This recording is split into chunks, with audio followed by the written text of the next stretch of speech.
The Orbital Guards, Episode 16, Human Resources.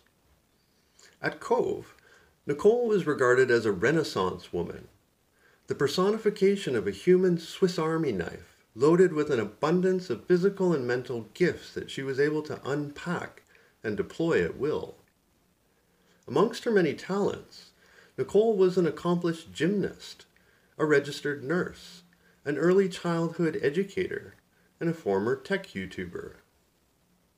In her downtime, she was an aspiring artist, an inventor, a great dancer, poet, equestrian, and modern siren.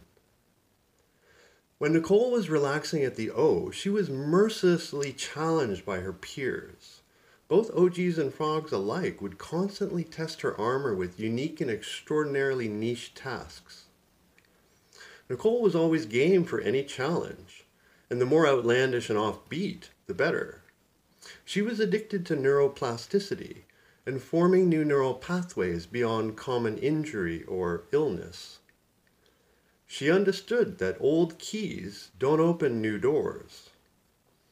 Nicole had a vibrational frequency that registered in the 75 to 80 megahertz range.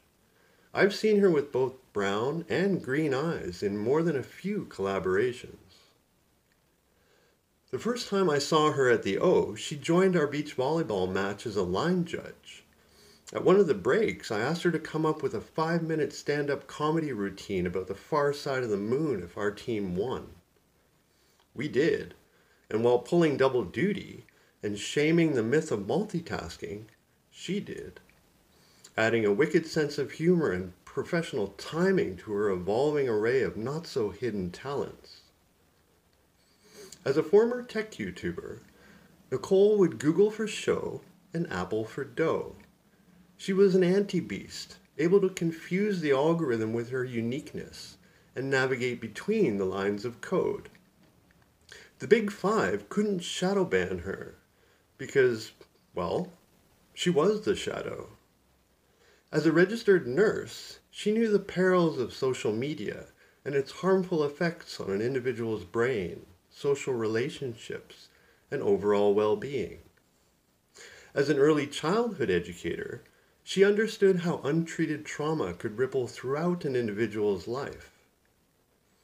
In the tents, Nicole was able to captivate everyone in attendance with her imaginative floor exercises, her command of the pommel horse, the vault, beam, and uneven bars. On the mats, Nicole won the individual all around just by showing up. It should also be noted that she was the first to offer even the most hardened operators assistance with their first backflip, or a rehab correction to their parachute landing fall. A natural Jordan who was thrilled to help build you up and teach you the fundamentals. Cove does not have a traditional HR structure, but Nicole emerged early as a humane sounding board and flexible ear. People asked for her opinion because she was always in competition with herself instead of the people around her. A true team player, a trendsetter, and a remarkable forecaster. In the locker rooms, Nicole was one of a handful of OGs that would help the frogs gather feedback on anything that came into contact with our flesh. With her wide range of talents and nanotechnology constantly in play, she quickly emerged as an ideal den mother. Nicole was extremely involved in technological ethics. She was constantly upgrading the Tier 1 interface and the orange wristband experience.